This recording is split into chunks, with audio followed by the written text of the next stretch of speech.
Welcome to Series 3 of my beginner's guitar course. I just wanted to make a quick video to let you know what's in store, why the topics we're going to be looking at are worth putting your time and effort into, and also just give you a general overview of the pathway that you're on as a guitar player if you're learning through my course.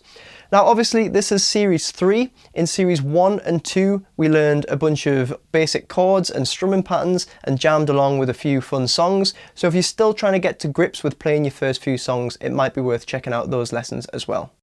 So what's included in Series 3? Well, we're going to be starting with some basic music theory. We're going to be learning the musical alphabet, essentially understanding how the notes work in music. We're then going to transfer notes onto the neck and help you start navigating the fretboard.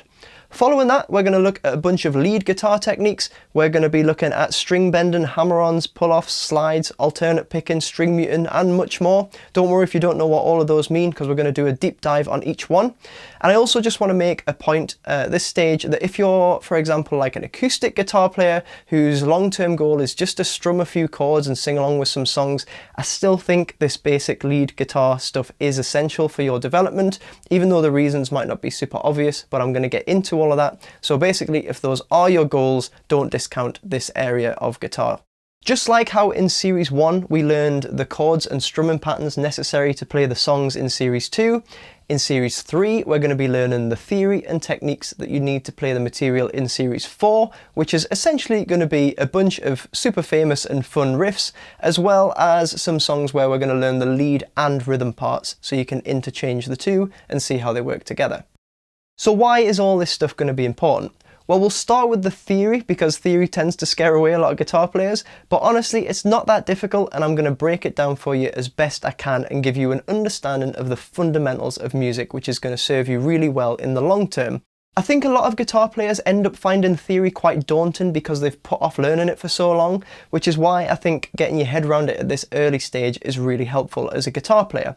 It also has instant benefits because you'll start being able to navigate the neck and get away from being limited to just them basic open chords. You'll also have much better communication and understanding as a musician. You'll be able to explain things better to people that you're playing with, and you'll be able to take on information a lot easier.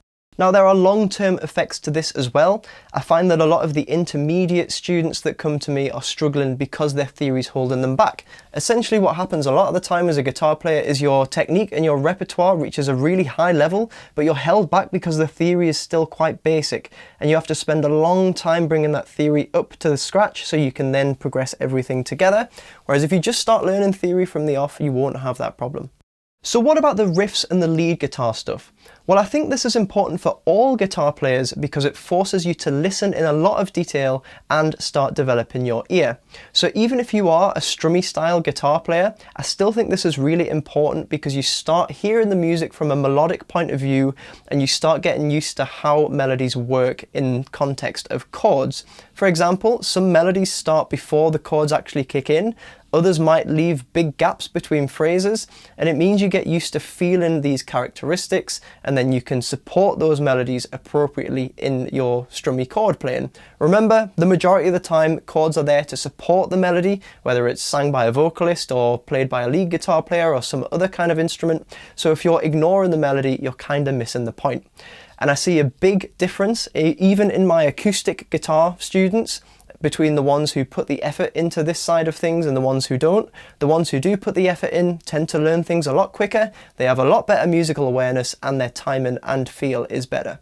So that's a little bit philosophical, but even from a technical point of view, this is beneficial for everyone because you learn all the techniques that I mentioned before, which might even crop up in chordal playing as well as kind of normal lead guitar playing. The only one I would potentially leave out if you're an acoustic guitar player is string bending, because it takes a lot of finger strength and generally isn't that common on acoustic, although it does crop up, so it might be something that you look at later down the line. So I hope that's got you motivated to dive into some of these topics and see through the series. I always want students to understand the benefits of what they're learning because I know that time is extremely valuable and I don't want anyone to feel like their practice time is being wasted. As ever, all the lessons and the entire course is nice and organised on my YouTube channel, so feel free to subscribe to follow along. And remember, you can also download extra materials for all the content, including things like tabs and info packs and backing tracks and diagrams from my Patreon page via the link in the description.